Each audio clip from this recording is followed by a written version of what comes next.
Hey everybody, it's your pal Drew Dracy. Got some more comics from Ye Old Spinner Rack that I want to share with you. It's 4th of July. I actually took a nap in the afternoon because I know the fireworks are going to keep me up all night. And I sound like an old codger. So not too far from the truth. Vigilante, there was a previous Vigilante character from DC. He was a cowboy, and he had like a scarf over his face. And he later on, I don't know if it was later on or when he started it, he ended up getting like this motorcycle, like this super motorcycle, and he's still dressed like from the Old West. Anyway, this is a new Vigilante who was created by Marv Wolfman and George Perez during a story arc of New Teen Titans, and Adrian Chase is the Vigilante. He's a prosecuting attorney, and he's one of those guys that, like, what the law can't touch, I'll go after, and sort of like Daredevil. And there's even more similarities when I as this unfolds. Keith Pollard, man, I tell you, he's one of the greats, and he just gets forgotten. I mean, he did Spider-Man, he did Thor, he did Fantastic Four. I mean, he's just amazing. And I always put him in, like, I don't want to say house style, but he has the intensity and the storytelling chops of a John Buscema, Sal Buscema, a lot of those kind of artists that do exciting books. Marv Wolfman's writer-editor, Keith Pollard. Pablo Marcos, who I really like, is on inks. So Adrian Chase is trying to nail this guy for killing his sister, and he has a temper. I'm not taking the rap. I wasted too damn many years in jail before, and I'm not going back there. Just please don't send me back to prison.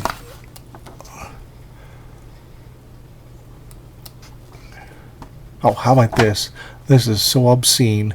Believe it or not, Congress actually had meetings about this. This was Saturday morning cartoons that essentially were ads for toys. Why do you need an amazing Rubik's Cube cartoon? Why do you need a Pac-Man cartoon? Monchichis. I mean, it was basically 30-minute ads, and I think Menudo, they were like a boy band that I think they were Latino kids. So all this great stuff. Love that costume too, designed by George Perez. He designed it, and I like just the solid black, not that blue black where they've done that forever, where like the Black Panther looked like the dark blue Panther with highlights. So Pollard does this stunning ballet of violence. Just great. So you don't see slugfests like this anymore. Oh, total swipe from the Incredible Hulk Batman Treasury Edition crossover. Okay, and just this, it's just everything's ground there. He's just fed up. And that is where you get that classic Marvel punch, where the guy falls in the foreground and he gets slugged in the back. And I think we could use more of that kind of stuff because it's so dynamic. So he keeps beating the shit out of this guy. And one of the guys who knows Vigilante and works with Vigilante, JJ, stops him and he says, he's innocent. I did some checking. And turns out the guy's innocent. Oh my God, what have I done?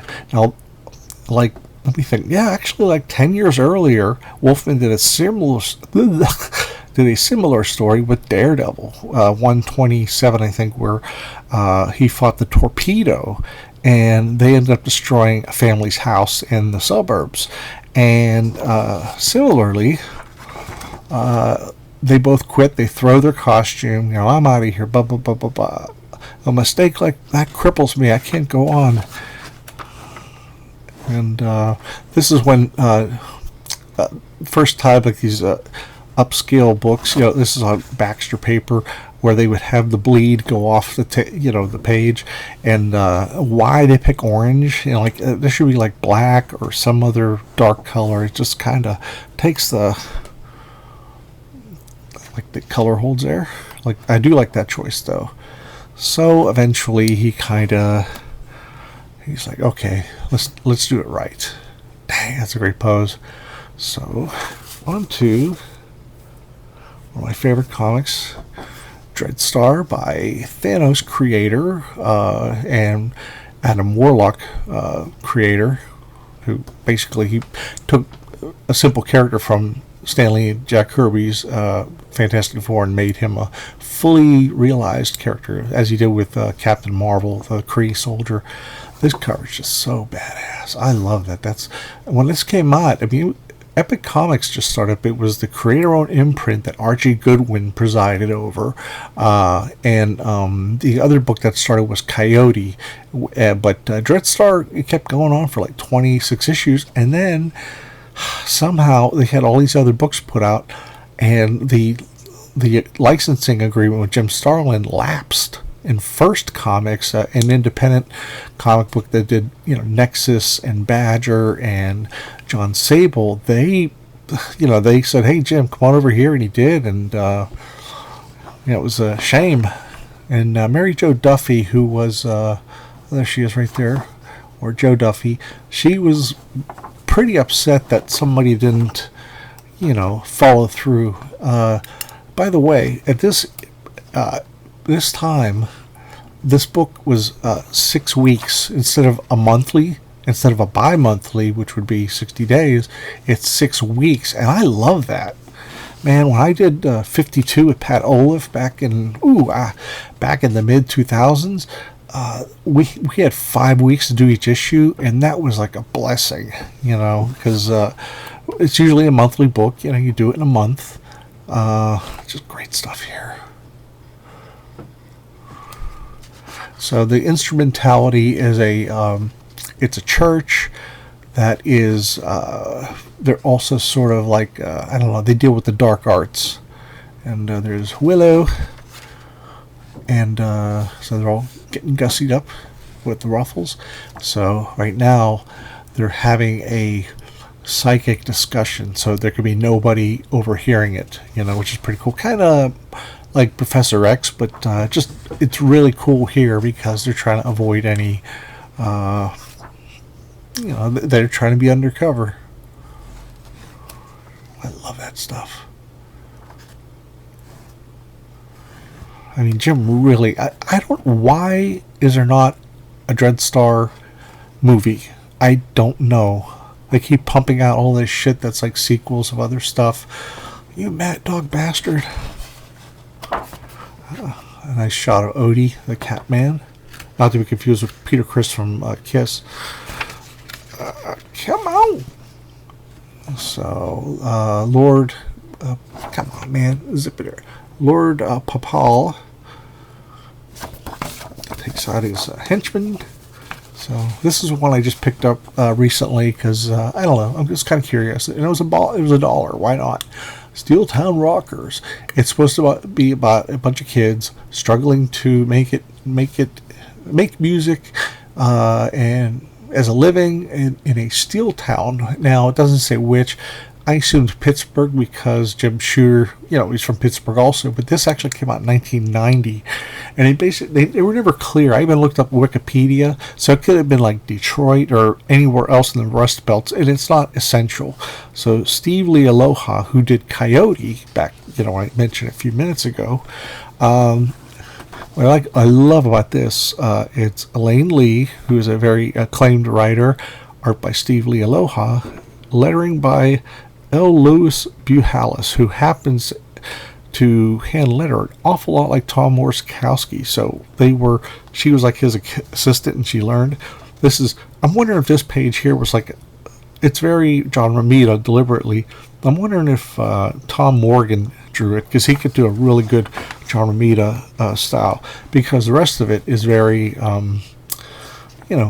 it's very, it reminds me a bit of, what's his name, Tony Salmons, or a little bit of Klaus Janson. And basically this gal, she plays saxophone in the band, and she's in love with one of the guys in the band, and it turns out he gave her reed for her saxophone. And they're working out, and they're just...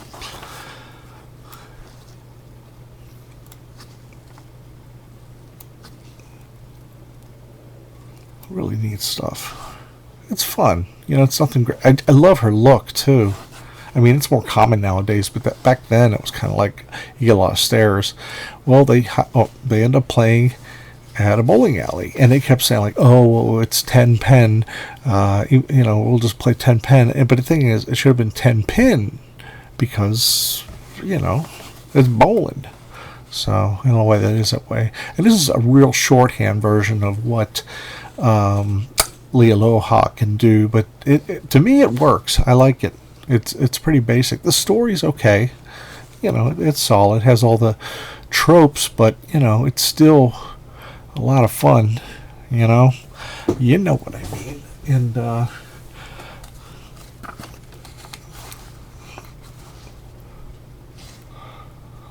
so she's trying to be friends with this guy, trying to listen to his, problems, and he thinks they're having a moment. He goes, "Hey, Sid, you're a pal." So there goes that moment. And da da da da da. Now there is people have wondered why I haven't done a comic with my enthusiasm for rocking and or rolling. Well, hold on a second. Talking to my dogs. Like, I have 3 novels, and this is based on, oddly enough, a band who plays in Pittsburgh, PA, and the band is called The Demands, and they play at a lot of clubs and bars owned by the Russian mob. And our main character, Lainey Kilburn, she falls in love with one of the nephew of the head honcho of the Russian mob.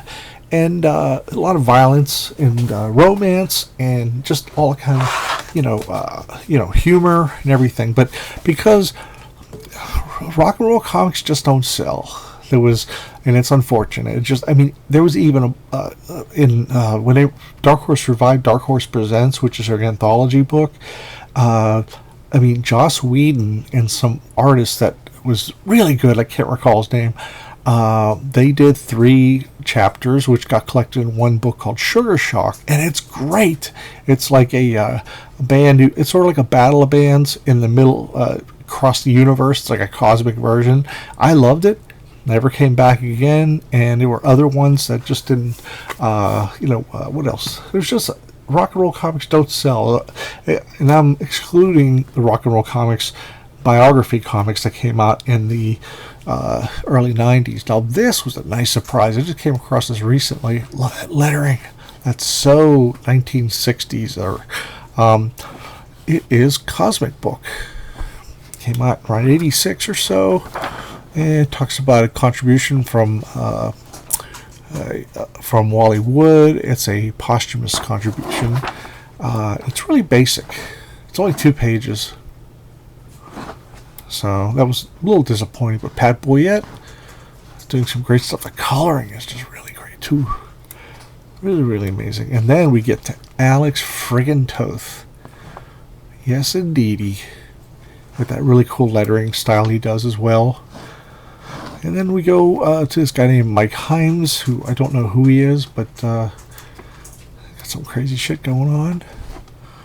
Pat Boyette. And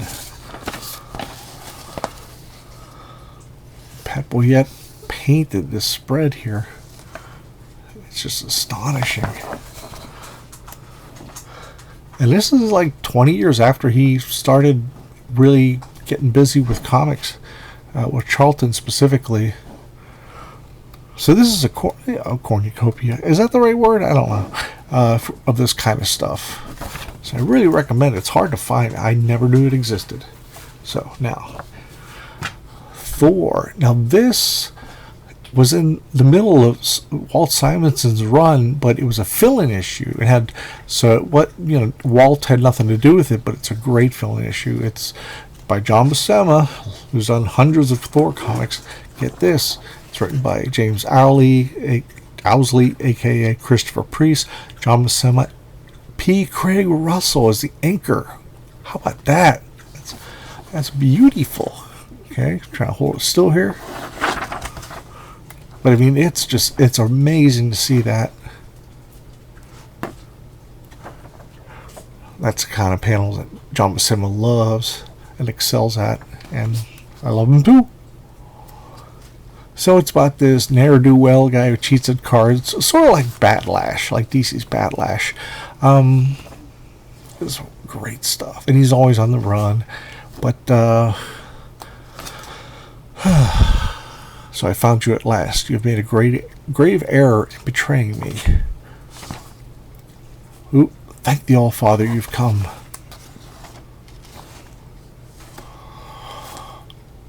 And this guy he goes to a new place, decides to play some poker again, but he's not feeling he's not feeling very welcome.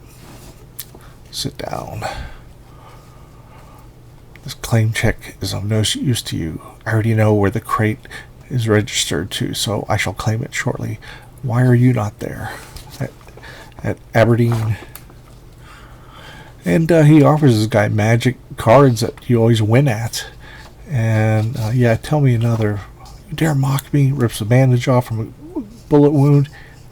Hey, it's healed. Okay, I'll do it. And the lack of any words in these panels is just really great, with a few exceptions there. Mister, you wouldn't happen to be riding a white horse? So lots of. I'm sure John was like, "Oh, this is such a relief from the superhero stuff." Although he was doing Conan at the time. It was golden apples. I need this mortal disguise no longer. Let all Midgard tremble in fear of Loki, the god of evil. And he has the golden apples that, sure. Let me see.